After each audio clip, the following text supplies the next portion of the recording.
Welcome to my adventure in the capital of Ireland, Dublin. In this video, you will see me drinking a pint of Guinness, walking along the street with a truck carrying Guinness, and most importantly, visiting the Guinness factory. And though in between these extremely important activities, I will also do a lot of exploration of the city's very well-rounded attractions. So what are you waiting for? Fondle the like button beneath this video and let's get to drinking, I mean educating.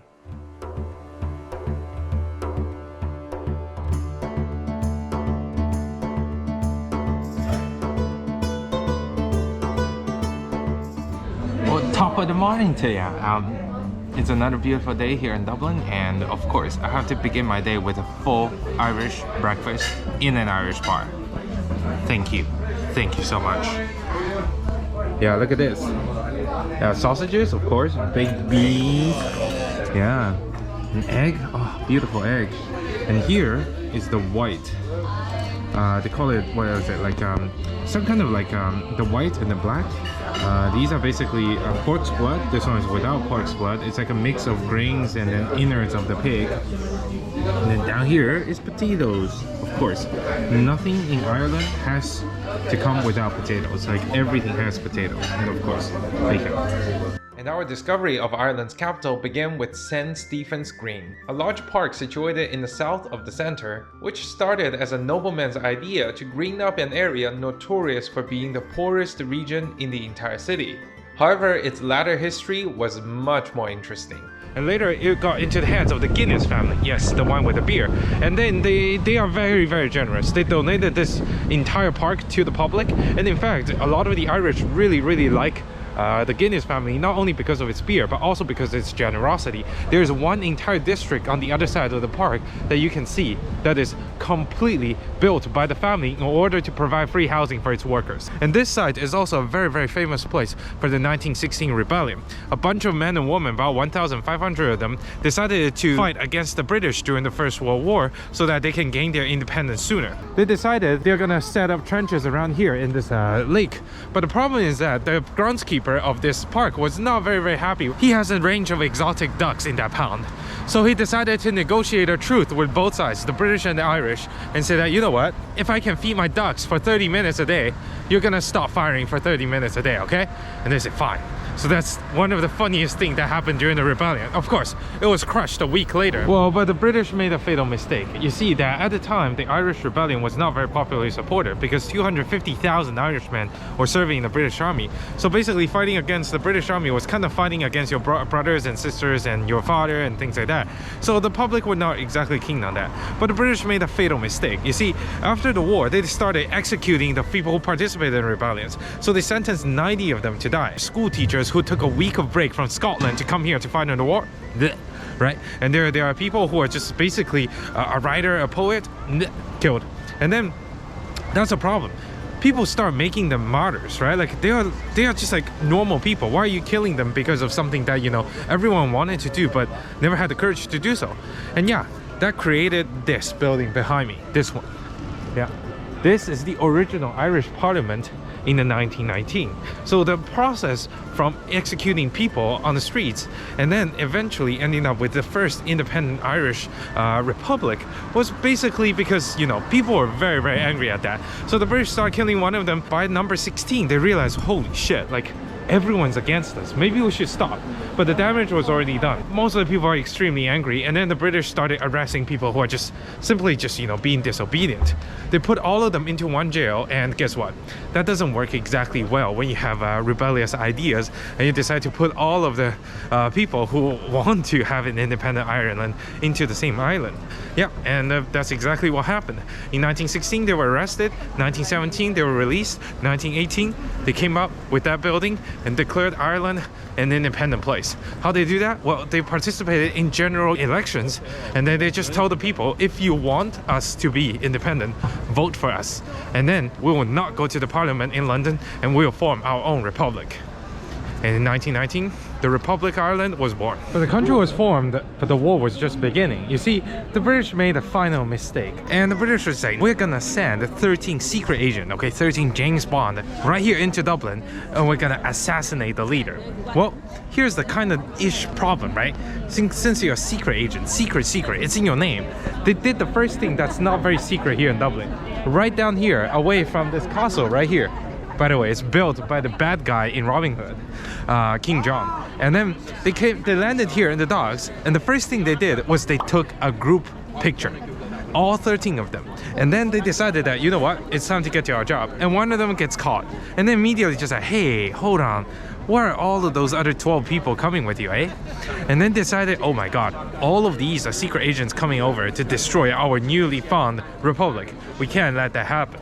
So, in 2 hours on a Sunday morning, all 13 of them were found and shot. And that was the final straw for the British Empire. The transfer of power happened, and in 1945, it officially became the Irish Republic. And that's the republic where I'm standing right now.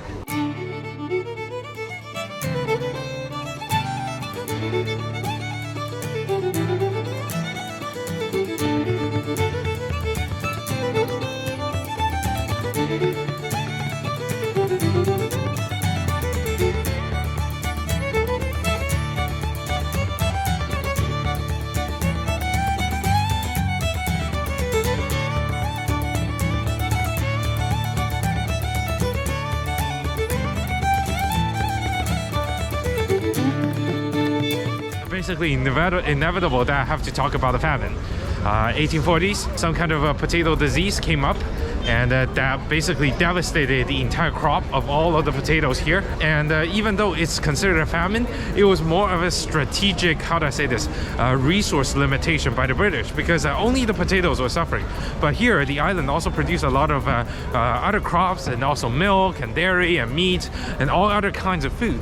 But the British decided, you know what, this is a great opportunity for us to curtail the Catholic Irish population, because they refused to conform to our Protestant beliefs. In the beginning of the famine, or they say the Great Hunger in Irish, there were about 8 million Irish people all around the island. And by the end of this disaster, only 4 million remained.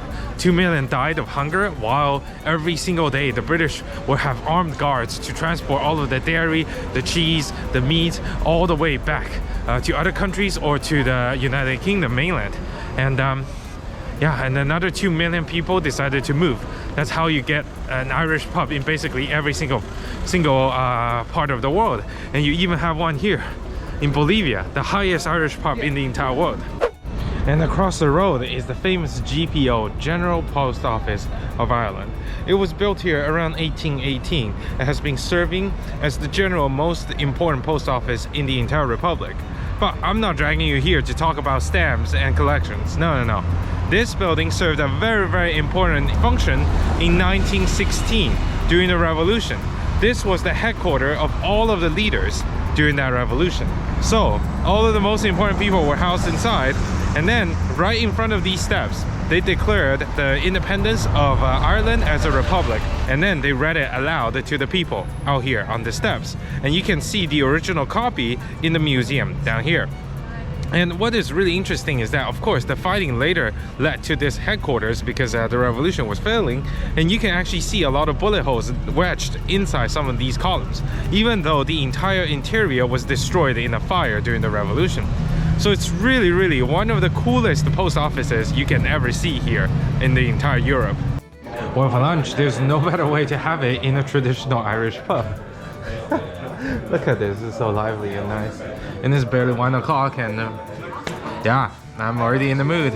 And of course, a pint of Guinness and a stew with mashed potato. Of course, it's Ireland. Yeah, and then the stew made with Guinness. So I can't wait to try it. And of course, cheers!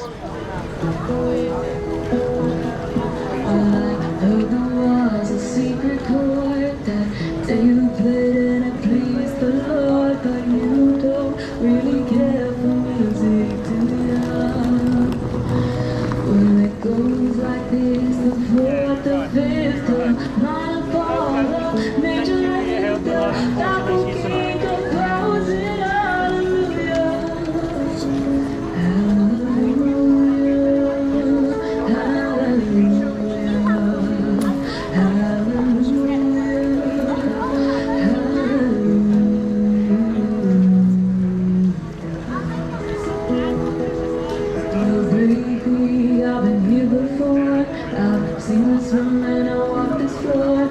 I used to live alone before I knew you.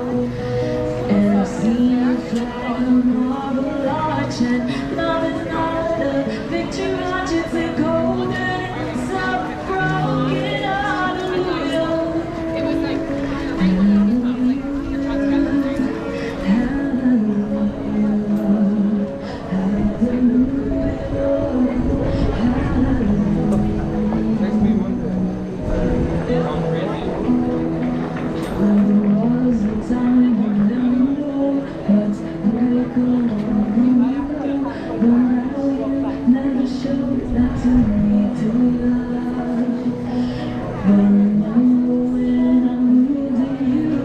And Dublin is rife with all kinds of street art, and a lot of them are serialized, such as this kind of dog. A lady paints them sometimes, and always it's something about relationship advice, such as, you know, why fall in love when you can fall asleep? My kind of girl, honestly. And I'm gonna show you a little bit, how do I say this? A series a little bit more attractive. See that blue one? That's a boob. It's a boob of a French artist who decided that, you know what, I'm gonna cast my own boob and then I'm gonna color it and plaster it all around Paris as well as Dublin. So yeah, whenever you walk around Dublin and Paris, keep out for something that's a little bit more, how do I say this, soft to the touch. Oh, and this is Molly Malone's statue, and yeah, you can see some parts of her body is a little bit more, how do I say, prominent than the others. Okay, as I was just trying to say, that she was just a normal fishmonger, right? And there's no historical evidence of she ever existing, but it became a very popular child song to basically talk about her. But you can see because of her, how do I say this, well-endowed assets, she likely was like, people start to think that when they reach a middle school age that she may have a different job at night. Okay, I'll tell you a very interesting story, okay? I'm now in Temple Bar. It's not exactly a bar. There is a bar called Temple Bar, but it was just mostly utilizing the name. And there were 4 chaps walking around this district after their performance as a band 50 years ago. They were just like, dude, it's so fun, you know, let's go have a drink and celebrate it in this hotel. You see this hotel? The Clarence Hotel? Yeah, it's such a beautiful place, and it was a 5-star hotel at the time. So of course, they wearing leather jackets and leather shoes, you know, the pretty crappy things covered with mud. They were refused admission. And the lead singer came to the manager and said that, you know what, when you're kicking me out, remember this place. I'm gonna be so rich and famous, I'm gonna come back. I'm not only gonna buy this bar, I'm gonna buy this entire hotel. And yeah, that's what they did. The group is called U2. And the lead singer, Bono, he decided to buy the entire hotel, just as a slap of the face to the manager.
To finish my first day here in Ireland, my local friend Jack took me to an authentic Irish bar. Undoubtedly, there is no better way to go into snooze mode without some energetic Irish music, enthusiastic dancing locals, and of course, another pint of Guinness. Man, I sure love this country, and I've only been here for 24 hours.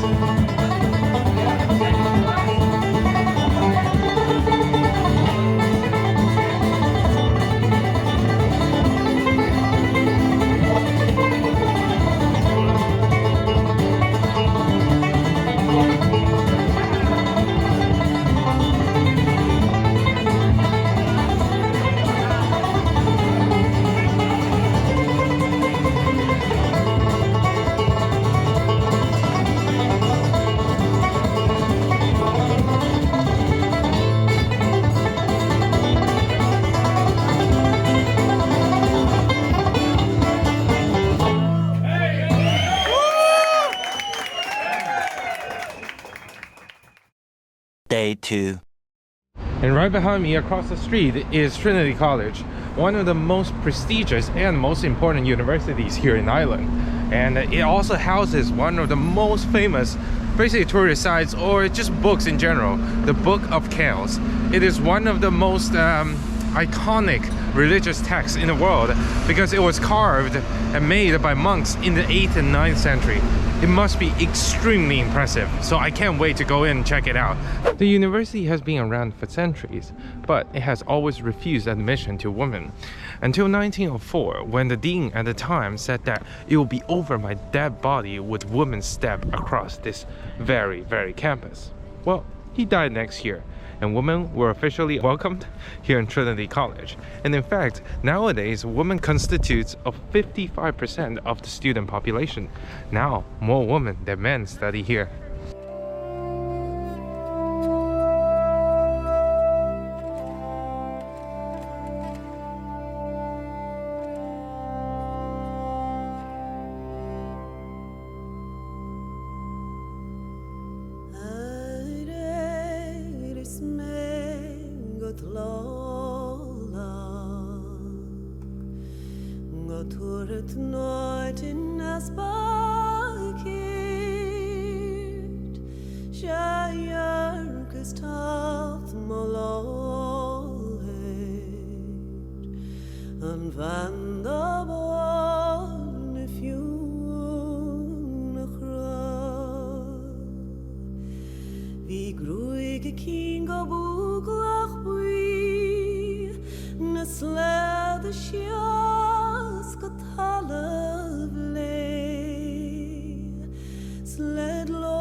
Tug I géin bhag fiún san a chóraigh Gar a banam dosúd bán apart An tímpid is an Spáineach a chur garda leis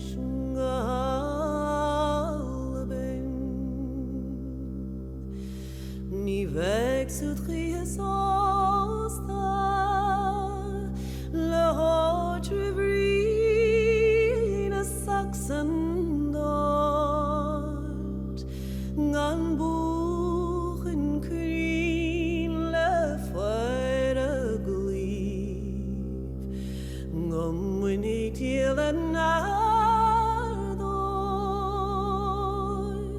sa chlán na gael na nóran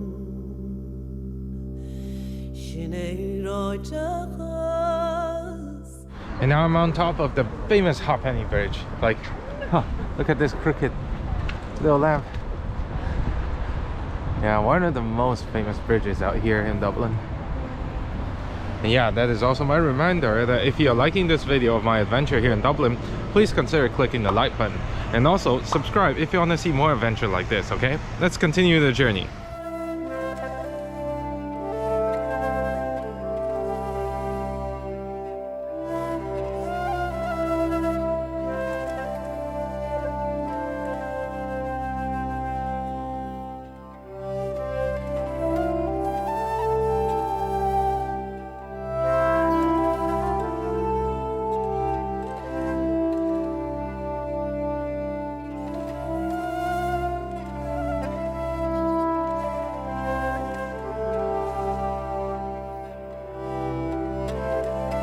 I'm now in Christchurch, the oldest building that is still in use in the entire Dublin.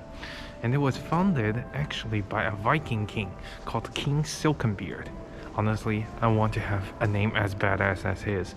But yeah, it was founded in the early 11th century, and now it is still a functional church. and it is absolutely gorgeous. Look at the floor tiles.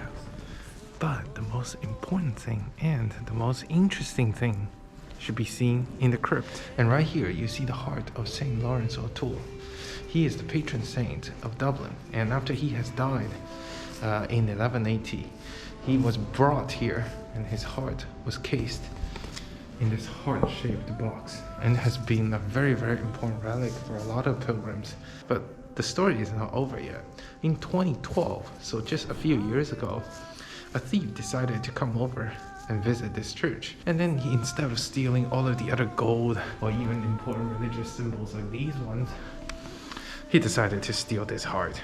In 1860, the church's organ was undergoing some kind of maintenance, so they took it apart and they discovered something very, very unusual. It is the mummified remain of a cat and a rat. Yeah, it is said that these two unfortunate souls were in the chase, and they decided to end up in one of the tubes in the organ, and they were trapped, and the air blowing through in and out decided to preserve them perfectly. Yeah, so even after hundreds of years, they're still chasing each other. And of course, the people here decided to dub them Tom and Jerry. And you see that thing? Yeah, that tall needle-like thingy right behind me.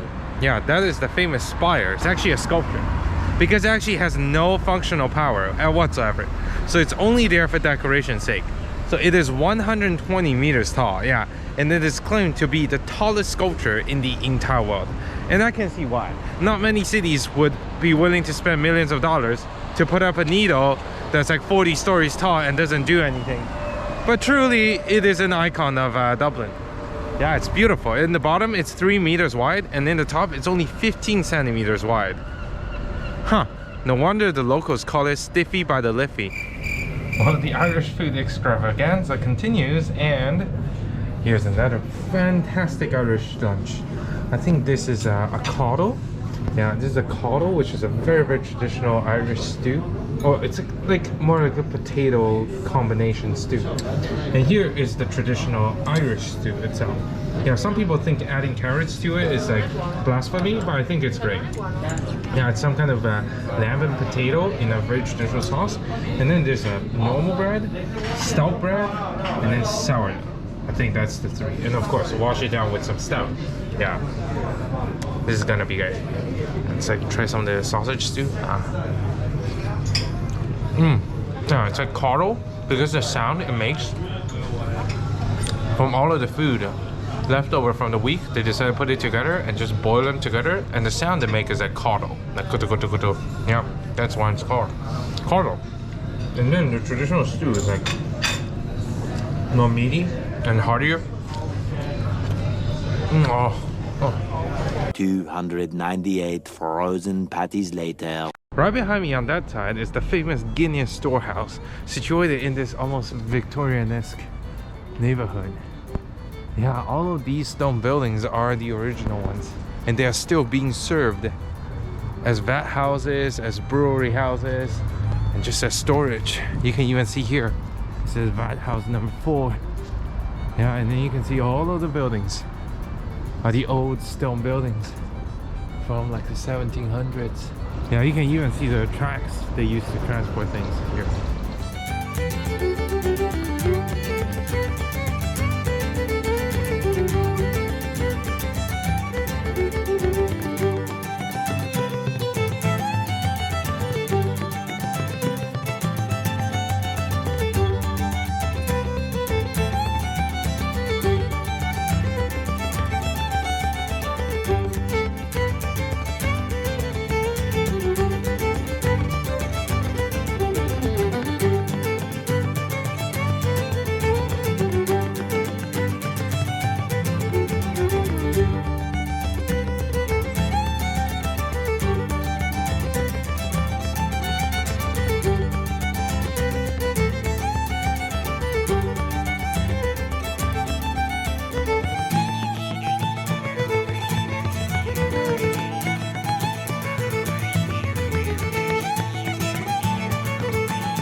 Oh hey, look!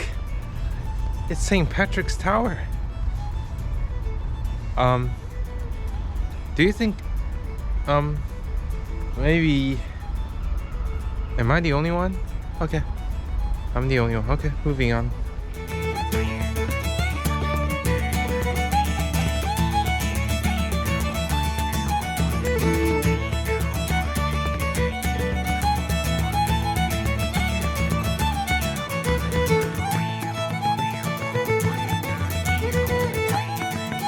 Leaving my filthy mind behind, I boarded a train heading into Cork, the second largest city in Ireland. While I was admiring the countryside scenery passing by my window, I realized that Ireland as a whole, and especially Dublin, is a very underrated place for visitors in Europe. Even though they are not the biggest tourism giants like France and Italy, I found the capital to be drenched in deep history that is very unique to this place. Despite the lack of world-famous landmarks, or a crowd-wowing reputation. And just like a Guinness stout, it is a little bit out of the way, but I can bet everyone can take a little sip of Dublin and fall in love with it. So I hope you have enjoyed my little video about Dublin.